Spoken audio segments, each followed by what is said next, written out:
Good morning everyone. This is a really short quality control tutorial which is relevant for anybody who in any of the groups who's been making masks for us, and that's whether you're making the 2, the 3 layer or the envelope style that are going to be coming out very soon. So the first thing to do that will be really helpful for us when they're coming back to HQ is that if you just check over every single mask, and I mean every single mask, don't spot check them, we really need you to do all of them.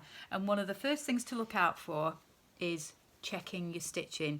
I'm hoping that you can see that really clearly on here. You should be able to see there are some very long stitches on this mask. This is one of the 2-layer masks, and whoever made these really needed to change the needle. So if you've got skip stitches like this, then you need to put in a fresh needle, and realistically you should be changing needles anyway after about 8 hours worth of sewing. It's a working part of your machine. It gets blunt every time it's going through the fabric, especially when we're doing these 2 and 3 layer masks which you've got the flannel and extra layers. Your machine is working really hard and that needle is working really hard, getting blunted every single time. So please check your stitching, and if you've got skip stitches like that, just swap over the needle.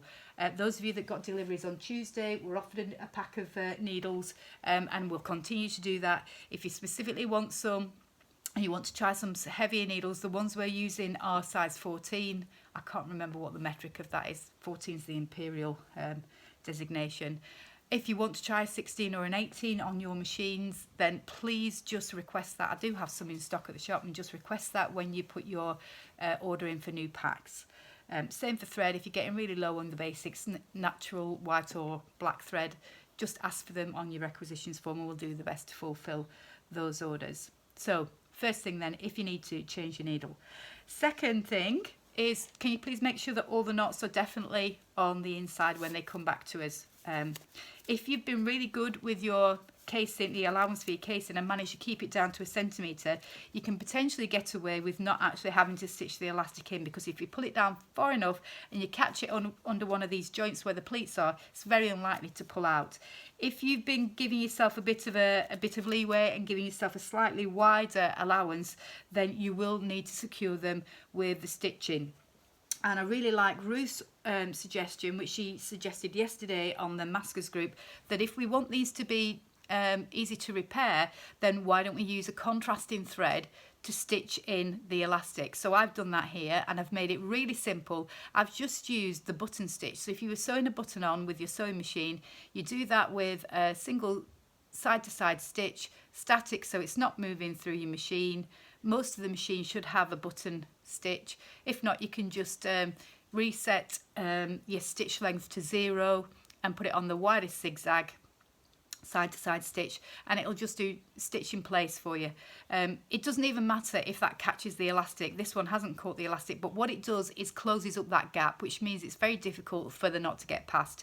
And wherever these are going to, whether it's a care home, daycare centre, NHS ward, they're going to be really easy to unpick, because you've literally got to unpick one stitch to replace the elastic. And everybody who's getting a pack of our masks is also going to get a mini repair kit with a needle and a length of elastic so that they can repair these themselves, and hopefully they won't come back to us to do that. The next thing that we need to be aware of is fraying. Because we've made a lot of these on the machine, and they're designed to be made on the machine, and they're designed to be made and constructed quickly, so we have not been enclosing this raw edge, we've just been over edging it. You are going to get fraying in the early stages. You can see there, just by pulling at the edge of the fabric there, we're getting lots of straggly strands coming off. What I need you to do, I need you to go through this and do this on both sides, both edges of your mask, and then with a really sharp pair of scissors, but being very careful of your stitching, just trim those off.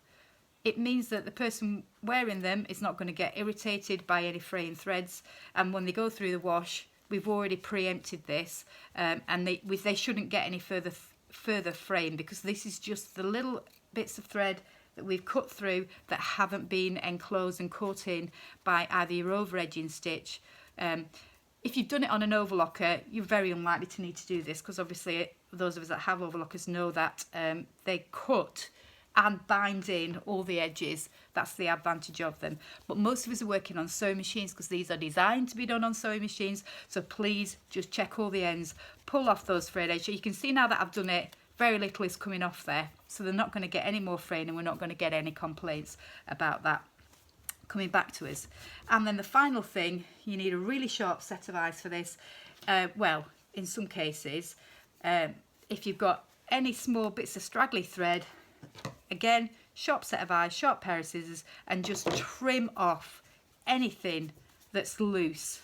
So if you go through all of your masks and check all of those things, they're going to go out into the local community, and we're going to get fabulous feedback because you've all done such a great job. So the things to check then, check for skip stitches and change your needle if necessary. Ensure that all the knots are enclosed in the casing. If you've given yourself a bit of extra leeway on your seam allowance or your casing allowance there, you will need to top stitch, but use a button stitch so that you're only doing one stitch for them to unpick. And fraying. Check for fraying, get rid of all those straggly threads so that it's not going to be an issue when they go out. Hi everybody, sorry, just a slight addendum to the quality control tutorial. Chris has just been checking through 1 or 2 packs that have come back in and gone straight to the Thrive building where we are storing all the masks ready to go out for distribution, and she came across a couple in a pack that the pleats are not very well executed, so I need to sort of draw your attention to the pleats as well. If you've watched the video, you should be okay with this, because obviously the video that I put out explains how you can press them all so that we can do 5 all together. If you've not seen the video, then please go back to that. And it might simply be that this is one of the early ones that we sent out, because obviously you can see with the elastic it's not some of the later packs. And then please forgive me if that's simply the case, that you watched Lydia's video and you just followed her instructions. But we really need them to look more like this. You can see these pleats are really uniform. It stretches out to be a nice full face covering mask, but the pleats are nice and deep and clearly formed. This one, unfortunately, well, I'm not quite sure what's happened with this pleat, because I'm not even sure that's considered a pleat anyway. And we've got slipping as well, and the bottom one, this one, brilliantly done. Whoever, you know, the middle one is great, but we really need to make sure on these masks that there are 3 pleats in them. Now if you're struggling with the 3 pleats, then maybe then it will be better for you to just concentrate on the envelope masks, you know, the ones that are going to have the filters in, because they're made in a different way, and it's going to be utilising a box pleat, not these sort of pinch pleats that we're using on the 3 and the 2 layer masks. So please just keep an eye on your pleats. Unfortunately, we're not going to be able to send this one out, and I really don't want anybody wasting their time and putting lots of hours and energy into it if we're not actually going to send them out into the community, because this is one that unfortunately would need unpicking, and I don't think anybody's got the time to do that really. So please check your pleats as well as everything else. Just go over them. I'm sure you can work that out yourself. If you know, they shouldn't really be any deeper than 10 centimetres. 3.5 inches is the depth of the face mask. This one is actually 5 inches and 12 centimetres deep. It does go back to what I said in one of my earlier sort of videos when I was just chatting about having to ensure that our work is standardised, that you could pick 5 masks out of 5 different packs and they would look reasonably the same. You could send them off to the same centre, the same care home together, and they wouldn't be able to tell that they hadn't been made by the same person. That's what we're aiming for.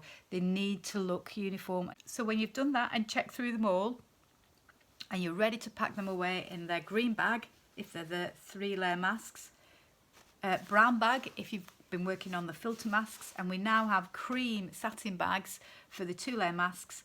Pack them away in your bag, get online and order your collection, and we're sorted.